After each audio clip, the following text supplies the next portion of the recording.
नमस्कार दर्शकों, हमारे मेहमान के इस एपिसोड में आपका स्वागत है। जैसा कि आप जानते हो कि जम्मू कश्मीर में अभी इलेक्शन होके थमे हैं और बड़े नए चेहरे, बड़े पुराने चेहरे और सबसे बड़ी अहम बात यह है कि इस बार नौजवान चेहरे बहुत सामने आए हैं। आज हमारे साथ इस समय स्टूडियो में मौजूद है चौधरी जुल्फकार, जो कि द्राल कॉन्स्टिट्यूएंसी से है और दूसरी बार एमएलए चुन के आए हैं। और सबसे बड़ी बात यह है कि वो नौजवान चेहरे हैं, उनका विजन जो है बहुत बेहतरीन है। हमने कई बार उनको देखा असेंबली में भी बोलते हुए। वो बड़ी लॉजिकल बात करते हैं जिससे लोगों के साथ वो जो ज़मीनी स्तर से जुड़ी हो। आज हम इनसे यही जानेंगे कि किस तरीके से ये आने वाले समय में अपनी कॉन्स्टिट्यूएंसी का और सुधार करेंगे और कल अल्लाह ताला इनको अगर मौका देता है कि सरकार में आने का, तो क्या विजन रहेगा इनका। जी चौधरी साहब, आपका हमारे स्टूडियो में स्वागत है। चौधरी साहब, आप दूसरी बार द्राल कॉन्स्टिट्यूएंसी से चुन के आए हैं। क्या क्या अभी भी कमियां हैं उस कॉन्स्टिट्यूएंसी में जिसको आप पूरा करना चाहते हैं?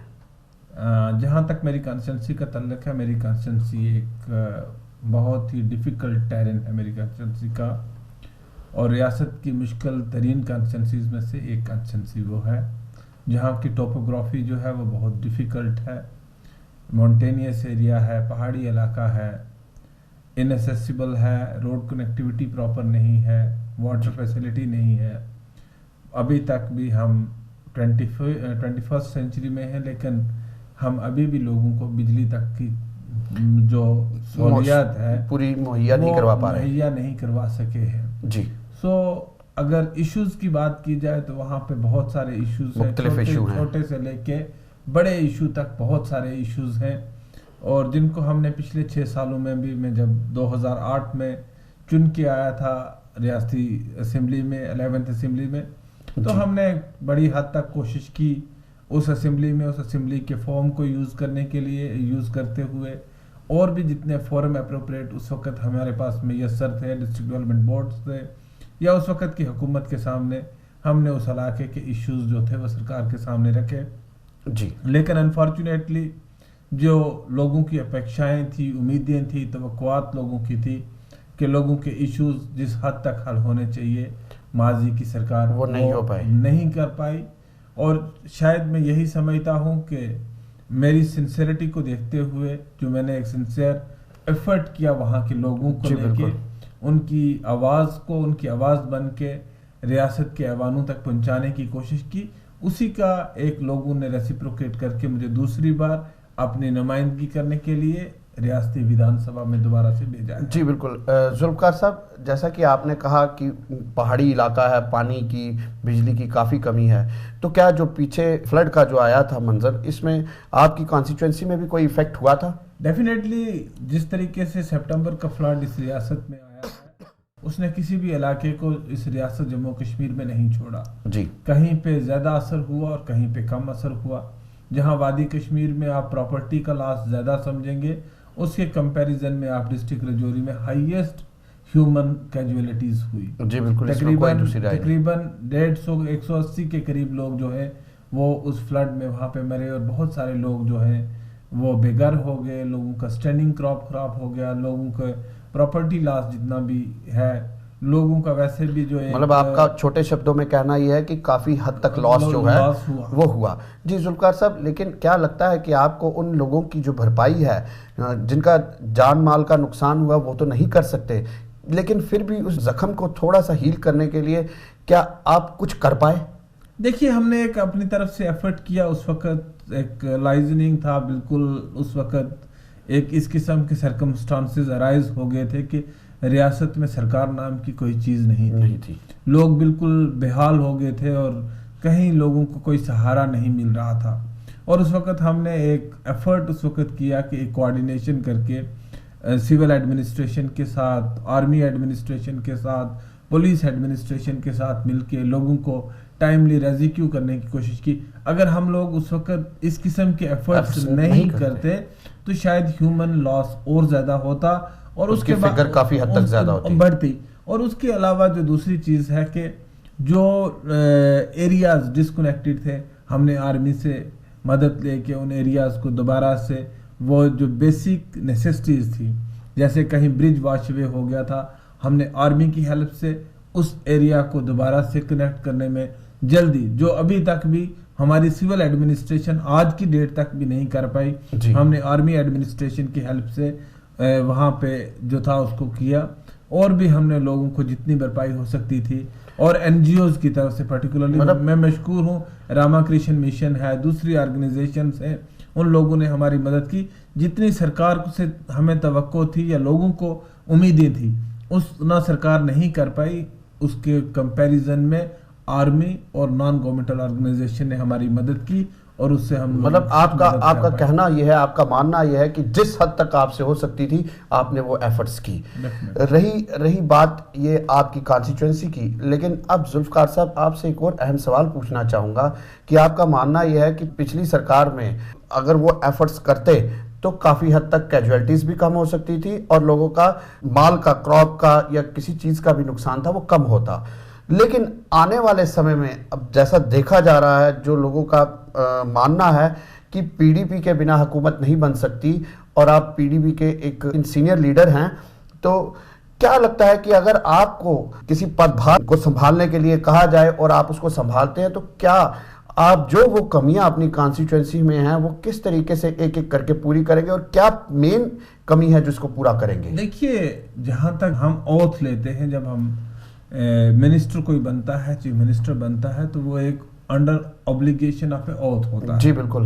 हम कॉन्स्टिट्यूशन ऑफ इंडिया को सामने रख के, कॉन्स्टिट्यूशन ऑफ इंडिया की ओथ लेते हैं, और भगवान को सामने रख के, खुदा को सामने रख के हम हल्फ उठाते हैं कि हम पूरी रियासत के साथ इंसाफ करें। जी बिल्कुल।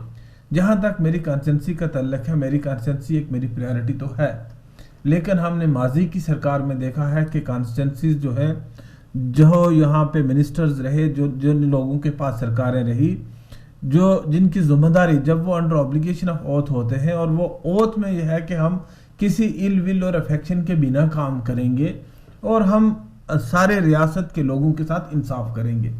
तो कहीं ना कहीं अगर आप पिछले 6 सालों का अरसा देखेंगे, ट्रेस आउट करेंगे पिछले 6 सालों में, तो अगर कोई हेल्थ मिनिस्टर था तो हेल्थ इंस्टीट्यूशन उसकी पर्टिकुलर कॉन्स्टिट्यूंसी में खुले, अगर कोई एजुकेशन मिनिस्टर था तो एजुकेशन इंस्टीट्यूशन। ये प्रश्न मैं आपसे आने वाले समय में पूछूंगा, लेकिन मैं ये जानना चाहता हूँ जुल्फकार साहब कि क्या आपका विजन रहेगा कि किस तरीके से आप अपनी कॉन्स्टिट्यूएंसी को और क्या अपने राज्य को देंगे? देखिए, मैं आपको ये कहना चाह रहा हूँ कि हम एक सारी रियासत के साथ इंसाफ करेंगे। जी। पीडीपी जो है ये एक वायबल अल्टरनेटिव बन के इस रियासत में इसलिए बनी है कि जब रियासत के लोगों को इंसाफ नहीं मिल पा रहा था, रियासत के लोगों के पास एक अल्टरनेटिव विकल्प नहीं था, उस वक्त पीडीपी के फॉर्मेशन हुई है। मेरा आपसे यही कहना था कि आपने कहा मुझे कॉन्स्टिट्यूंसी फोकस्ड रहना है। Constituency is always a priority, but constituency मतलब कॉन्स्टिट्यूंसी का मतलब ये नहीं है कि आप कॉन्स्टिट्यूंसी फोकस्ड रहें और रियासत के साथ नाइंसाफी करें, ऐसा नहीं। कॉन्स्टिट्यूंसी के अपने जो जायज हुकूक हैं, जो हमारे साथ 6 साल नाइंसाफियां हुई हैं पिछले 6 सालों में, we will try to compensate that. इसी के साथ बिल्कुल जुड़ा हुआ प्रश्न है जुल्फकार साहब, जो कि आप कहने भी जा रहे थे और मैंने रोका। जनता ये जानती है कि पिछले 6 सालों में कुछ हमारे मंत्री ऐसे थे जिनका नाम था ये कॉन्स्टिट्यूएंसी के मिनिस्टर हैं, तो क्या मानना है आपका कि मंत्री एक कॉन्स्टिट्यूएंसी का होता है या पूरे राज्य का रहता है? ये जनता आपसे जानना चाहती है। मैं यही आपसे कह रहा था पहले ही कि जब हम ओथ लेते हैं तो हम ओथ लेते हैं कि हम रियासत के हर आदमी के साथ इंसाफ करेंगे जी। हम किसी के साथ इलविल नहीं रखेंगे और ना हम किसी के साथ अफेक्शन रखेंगे। लेकिन अनफॉर्चुनेटली मैंने जैसे कहा पहले भी कि यहाँ हेल्थ मिनिस्टर कोई थे तो उन्होंने हेल्थ इंस्टीट्यूशन अपनी कॉन्स्टिट्यूंसी में खोल दिए। यहाँ कोई एजुकेशन मिनिस्टर थे तो उन्होंने अपनी कॉन्स्टिट्यूंसी में स्कूल्स को अपग्रेड कर दिया और नई ओपनिंग स्कूल्स में कर दिया। इसी तरह कोई पीडब्ल्यूडी का था, कोई वाटर सप्लाई स्कीम्स का था, पीएचई का था, इरिगेशन का था। उन्होंने अपने अपने रिस्पेक्टिव कॉन्स्टिट्यूंसीज को फोकस करके उन्हीं कॉन्स्टिट्यूंसी किया और मिनिस्टर्स ने रेसिप्रोकेट किया। एक मिनिस्टर कॉन्स्टिट्यूंसी में अगर किसी हेल्थ मिनिस्टर एजुकेशन मिनिस्टर की कॉन्स्टिट्यूंसी में हेल्थ इंस्टीट्यूशन अपग्रेड करता था तो हेल्थ मिनिस्टर दूसरा एजुकेशन मिनिस्टर उसकी कॉन्स्टिट्यूंसी में स्कूल अपग्रेड करता था। So this was a reciprocal between the ministries, between the council of ministers, they were reciprocating between each other and the rest of the state was neglected. मैं ये नहीं कहूंगा कि opposition की कॉन्स्टिट्यूंसियां ही neglect रही, बल्कि रूलिंग पार्टी में रहे हुए भी विधायक जो थे जिनको मंत्रिमंडल में मौका नहीं मिला आने का, उनकी कॉन्स्टिट्यूंसियां को नजरअंदाज किए और जिसका खमियाजा आज उनको भुगतना पड़ा। 56 न्यू फेसेस रियासती विधानसभा में आए। बिल्कुल ठीक कह रहे हैं जुल्फकार साहब, आपने बड़ी पते की बात की, क्योंकि जनता फिर एक्सेप्ट नहीं करती, चाहे वो रूलिंग पार्टी का एमएलए भी क्यों ना हो। जब उसकी कॉन्स्टिट्यूएंसी पे भी एक मंत्री उनका काम नहीं करता तो इसमें कोई दूसरी राय नहीं कि उन्होंने उसका खमियाजा भुगतना पड़ा और आज 56 नए चेहरे सामने आए हैं। जी जुल्फकार साहब, अब जिस तरीके से आज आंकड़े सुना रहे हैं, बता रहे हैं कि आने वाले दिनों में पीडीपी का अलायंस होने वाला है, ये हम नहीं कहते कि किससे होने वाला है, लेकिन जनता जानती है, तो क्या उनकी आइडियोलॉजी और पीडीपी की आइडियोलॉजी जो है वो मेल खाएगी? और अगर मेल खाएगी तो उसमें रियासत का किस तरीके से सुधार होगा? देखिए, आज रियासती विधानसभा के जो रिजल्ट्स आए थे, 1 महीने से ज्यादा का अरसा हो गया है जी, और हम आज तक 1 महीने से ज्यादा का अरसा हो गुजर जाने के बाद भी गवर्नर कार्यकाल यहाँ पे लगा है, गवर्नर रूल है, और अभी तक हम किसी कंसेंसस पे नहीं अराइव कर पाए हैं जी। अभी तक जितने भी डिस्कशंस हैं वो इनफॉर्मल डिस्कशंस हैं, अनस्ट्रक्चर्ड जो है वो डायलॉग्स चल रहे हैं, अभी तक स्ट्रक्चर्ड डायलॉग नहीं है।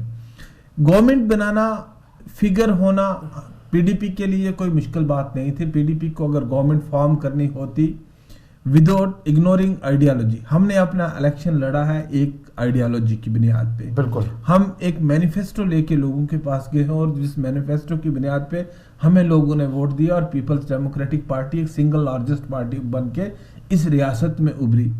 हमें अगर हुकूमत फॉर्मेशन करनी होती तो हमें कांग्रेस की ऑफर भी थी, हमें नेशनल कॉन्फ्रेंस की तरफ से भी ऑफर थी और इंडिपेंडेंट मेंबर्स की तरफ से भी ऑफर थी। यहाँ गवर्नमेंट बनाना इंपॉर्टेंट नहीं है, यहाँ इश्यूज है। हमने जब 2002 में सरकार बनाई, मुफ्ती साहब की हेडेड में सरकार बनी और उस वक्त की यूपीए के साथ हमने अलायंस किया। We take 22 days to reach at a conclusion. बिल्कुल, जब हंग असेंबली कहीं पे आए, जब असेंबलीज में लोगों का एक क्लियर कट वर्डिक्ट किसी एक पार्टी के हक में ना आए तो फिर किसी कॉमन ग्राउंड पे जाने की जरूरत होती है। बिल्कुल सही है। सो उस वक्त भी आज हम जिसके साथ अलायंस करने जाए या उस वक्त हमने जिसके साथ अलायंस किया, उस वक्त की कांग्रेस पार्टी के साथ अलायंस किया। कांग्रेस पार्टी की अपनी आइडियोलॉजी, हमारी अपनी ideology. We reach at a common ground and we made a common minimum programme, जो मनमोहन सिंह जी ने और मुजफ्फर बेग साहब ने उस वक्त ड्राफ्ट किया और उसकी बुनियाद पे हमने 6 साल से आपका मानना बिल्कुल ठीक है, इसमें कोई दूसरी राय नहीं। जो मुफ्ती मोहम्मद सैयद साहब है वो बड़े एक विजनरी आदमी है, उनका विजन बहुत बड़ा है, इसमें कोई दूसरी राय नहीं। कि जो हमारे इस समय प्राइम मिनिस्टर है नरेंद्र मोदी जी, वो भी मानते हैं कि मुफ्ती मोहम्मद साहब एक बड़े सीजन्ड पॉलिटिशियन है, बड़ा विजन रखते हैं। लेकिन मेरा मानना ये है कि क्या जम्मू कश्मीर में जब पीडीपी के साथ सरकार बनेगी, किसी भी कोलेशन की, जो अभी तक आप कह रहे हैं कि एनसी की भी ऑफर आई, कांग्रेस की ऑफर भी आई और अब बीजेपी जो दूसरी लार्जेस्ट पार्टी है उसकी भी आई या आ रही है या कोलेशन होने जा रही है, तो क्या लगता है कि आने वाले समय में उसमें सिर्फ सुधार होगा, ना कि कहीं आपस में खींचातानी होगी? देखिए, जब हमने 1 महीने से ज्यादा अरसा इस चीज पे लगाया है, अगर हमें सिर्फ सरकार बनानी होती तो ये मैटर ऑफ 15 मिनट्स या 1 घंटे का मसला था। जब हम सरकार गवर्नर साहब के पास जाते, स्टेक क्लेम करते और हम असेंबली में अपनी मेजॉरिटी बिल्कुल सही कह रहे हैं। हम रियासत में ऐसी एक स्टेबल गवर्नमेंट देना चाहते हैं, स्थिर सरकार देना चाहते हैं जो रियासत के मफाद में हो, जो रियासत के लोगों के मफाद में हो। क्योंकि अनफॉर्चुनेटली यहाँ पोलराइज्ड मैंडेट हुआ है। जम्मू में एक पार्टी को मैंडेट मिला है, कश्मीर में दूसरी पार्टी को मिला है। हमें रियासत जम्मू और कश्मीर को इंटीग्रेट करके चलाना है जी, हमें रियासत जम्मू और कश्मीर को जोड़ के चलाना है। हम जम्मू को इग्नोर नहीं कर सकते, हम जम्मू के मैंडेट को इग्नोर नहीं कर सकते जी, बिल्कुल। हम कश्मीर के मैंडेट को इग्नोर नहीं कर सकते। सो इन दीज सर्कमस्टांसेस उनका अपना आइडियोलॉजी है, हमारा सेल्फ रूल है। हम एफसेपा का विड्रॉवल की बात करते हैं, कोई 370 को खत्म करने की बात करता है, कोई एफसेपा विड्रॉ ना करने की बात करता है। लेकिन we are reaching to a common minimum Minimum ground. program। अगर हम मेजॉरिटी में आते तो हम अपने मैनिफेस्टो को पूरी तरह से लागू कर सकते थे। अगर भारतीय जनता पार्टी अपने उस पे मेजॉरिटी पे आती तो वो अपना मैनिफेस्टो लागू कर सकती थी। सही कह रहे हैं। आज इन सर्कमस्टांसेस में जो सर्कमस्टांसेस बन गए हैं, आज ना तो भारतीय जनता पार्टी इस पोजीशन में है कि वो अपने मैनिफेस्टो को लागू कर पाएगी और ना हमारे लिए ये आसान होगा। हमें कहीं ना कहीं एक मिड लाइन पे पहुंचना है जहां हम रियासत के लोगों का भला कर सके। बिल्कुल ठीक कह रहे हैं आप जी जुल्फकार साहब। इन सब चीज़ों से हटके एक अहम सवाल, नेशनल मुद्दे की बात करें तो अभी आपने देखा कि पीछे अमेरिकन प्रेसिडेंट का दौरा था बराक ओबामा साहब का, तो अमेरिकन गवर्नमेंट ने एक स्टेटमेंट जारी किया पाकिस्तान गवर्नमेंट को कि जिस दौरान ओबामा जी का दौरा इंडिया में रहेगा तो कोई ऐसी हरकत नहीं होनी चाहिए। क्या लगता है कि आपको ये स्टेटमेंट उन्होंने किस लिहाजे से दी होगी? देखिए, पाकिस्तान जो है एक फेल्ड नेशन की तरफ ही बढ़ रहा है और वर्चुअली लगता है कि एक फेल्ड नेशन है, क्योंकि वहां पे इस वक्त कोई एस्टेब्लिशमेंट के कंट्रोल में भी सब चीजें नहीं है। जी बिल्कुल। जैसे पेशावर एक स्कूल का इंसिडेंट रिसेंट हुआ जहां 140 से ज्यादा बच्चों को मार दिया गया। बिल्कुल इस किस्म के हालात थे और मेरे ख्याल से जो अमेरिका की तरफ से एक वार्निंग टाइप ये आया है पाकिस्तान को, ये एक अच्छे सिग्नल है। और आगे भी हम कहते हैं टेररिज्म या क्रॉस बॉर्डर जो फायरिंग है, सीज फायर की वायलेशन है, ये ओबामा के विजिट तक ही महदूद नहीं रहनी चाहिए। कल उनके ओबामा जी के जाने के बाद फिर कैजुअलिटी यहाँ जी बिल्कुल हुई। और हमारा ये नहीं है कि पाकिस्तान अगर कोई नापाक अज़ाइम उनके हैं या कोई एक्टिविटी है, उनको अपने घर को संभालना। मतलब मेरा कहने का मतलब ये था कि इट मीन्स के जो अमेरिका है वो ये जानता है कि पाकिस्तान ही इन आतंकवाद की गतिविधियों को पनपता है, जिसके कारण हिंदुस्तान में नहीं पूरे विश्व में इस समय डिस्टर्बेंस क्रिएट है। डेफिनेटली इसमें कोई दो राय नहीं है। जी, समय की नज़ाकत को देखते हुए चौधरी जुल्फकार जी, आपसे एक अहम और आखिरी प्रश्न ये जानना चाहूँगा, क्योंकि ये जनता ने मुझे कहा था कि अगर पीडीपी का कोई सीनियर नेता और नौजवान नेता आए तो उनसे ज़रूर पूछिएगा कि क्या उनका विजन है कल अगर वो सरकार बनाते हैं और अल्लाह ताला करे कि आपको अच्छे पद से नवाजा जाए, अच्छा मंत्रालय मिले, तो किस तरीके से जम्मू कश्मीर की जनता की आप सेवा करेंगे? देखिए, जम्मू कश्मीर स्टेट जो है एक कन्फ्लिक्ट स्टेट है सिंस 1947। जी, यहाँ के लोग जो हैं और पर्टिकुलरली यूथ जो है वो वर्स्ट विक्टिम है। जी बिल्कुल। क्योंकि यहाँ पे लोगों को रोजगार नहीं है, एम्प्लॉयमेंट एवेन्यू नहीं है, यहाँ पे कोई इन्वेस्टर आता नहीं, यहाँ कोई इन्वेस्टमेंट करता नहीं। जी, यहाँ पे एक जो है यहाँ का जो नौजवान है, जो यूथ है, वो एक कंफ्यूज स्टेट ऑफ अफेयर में है। हमारी एक फोकस रहेगा कि जो यूथ के लिए एक ऐसा एनवायरनमेंट क्रिएट किया जाए, इस किस्म का माहौल क्रिएट किया जाए जिसमें वो अपना रोजगार भी कमा सके और अपने आप को सेफ महसूस करे इस रियासत जम्मू कश्मीर में। वो भी अपने आप को उसी तरह का नागरिक समझ सके हिंदुस्तान का जिस तरह के दिल्ली का रहने वाला एक युवक है, या बॉम्बे का रहने वाला एक नौजवान है, या बिहार या यूपी का रहने वाला, पंजाब का रहने वाला नौजवान अपने आप को हिंदुस्तान के किसी कोना में अपने आप को सुरक्षित समझता है। हम चाहते हैं वो ऑनर, डिग्निटी जम्मू कश्मीर के लोगों की जो एरोड हुई है ड्यूरिंग मिलिटेंसी पीरियड में, हम उस ऑनर एंड डिग्निटी को रिस्टोर करना चाहते हैं और यहाँ की डेवलपमेंट और बेसिक एमिनिटीज जो है वो लोगों को प्रोवाइड करना चाहते हैं। और साथ में देखिए, ये सारा कुछ करने के लिए, डेवलपमेंट के लिए, एम्प्लॉयमेंट के लिए, इन्वेस्टर्स को लाने के लिए हमारे पास यहाँ पे जो है एक पीस का होना जरूरी, बहुत जरूरी है। और PDP always stood for piece. हम चाहते हैं कि यहाँ रियासत में अमन कायम हो। हमारे पास दो मेन सोर्सेज हैं जिससे हम अपने इश्यूज को रिड्रेस कर सकते हैं, हम अनएम्प्लॉयमेंट को दूर कर सकते हैं। हमारे पास सबसे बड़ा पोटेंशियल जो है वो टूरिज्म का है। जी बिल्कुल। टूरिज्म तब बूस्ट होगा टूरिज्म को जब अमन होगा। दूसरा, हमारे पास हाइड्रो इलेक्ट्रिक पावर जनरेशन का है। जी बिल्कुल। उसको हम तब बूस्ट कर सकेंगे, तब हम ज्यादा कर सकेंगे, बाहर से इन्वेस्टर्स को ला के तब कर पाएंगे जब ये अमन होगा। So peace is the first priority and first and foremost priority for PDP for overall development of the state. जी बिल्कुल जुल्फकार साहब, आपने बिल्कुल सही कहा कि अमन जब तक हमारी रियासत में नहीं होगा तब तक हमारी रियासत प्रॉस्पेरस नहीं हो पाएगी, आगे नहीं बढ़ पाएगी। यह आपकी बात बिल्कुल दिल को छूने वाली है। इसी के साथ जुल्फकार साहब आपसे विदाई लेंगे। धन्यवाद। दर्शकों, ये थे हमारे साथ चौधरी जुल्फकार, जो कि द्राल कॉन्स्टिट्यूएंसी से दूसरी बार एमएलए चुन के आए हैं, पीपल्स डेमोक्रेटिक पार्टी से, पीडीपी से। और इन्होंने बड़े स्पष्ट शब्दों में ये कहा और दिल को छूने वाली बात कही, जो कोई भी लीडर नहीं कह पाया अभी तक। सब कहते हैं एम्प्लॉयमेंट जनरेट करेंगे, ये जनरेट करेंगे, कामकाज करेंगे, लेकिन किसी ने ये नहीं कहा कि यदि रियासत में अमन ही नहीं होगा तो ना एम्प्लॉयमेंट आएगी, ना टूरिज्म को बूस्ट मिलेगा। कोई ऐसा डिपार्टमेंट नहीं है जिसको बूस्ट मिल सकता है जब तक अमन ना हो, शांति ना हो। और पीडीपी का ये स्लोगन बहुत बढ़िया है, खासकर चौधरी जुल्फकार जी का, कि हमारी रियासत में अमन आना चाहिए। अमन आएगा तो बाहर की कंपनीज आएंगी, इन्वेस्टर्स आएंगे, टूरिज्म को बूस्ट मिलेगा, हाइड्रो पावर प्रोजेक्ट्स को बूस्ट मिलेगा। और नौजवान जो आज की डेट में नशे की तरफ भाग गया है, भटक रहा है, उनको भी एक सीधे रास्ते पे लाया जाएगा, एम्प्लॉयमेंट का रास्ता खुलेगा और अपनी रियासत से जो यूथ बाहर जा रहा है उसको भी यहाँ डाइवर्ट किया जाएगा। ये बहुत बहुत अहम सवाल का जवाब इन्होंने दिया, अमन सिर्फ छोटे से 3 शब्दों में। इसी के साथ दर्शकों आपसे विदाई लेंगे। अगली बार इसी समय हाजिर होंगे हमारे मेहमान के इस एपिसोड के लिए। तब तक के लिए धन्यवाद।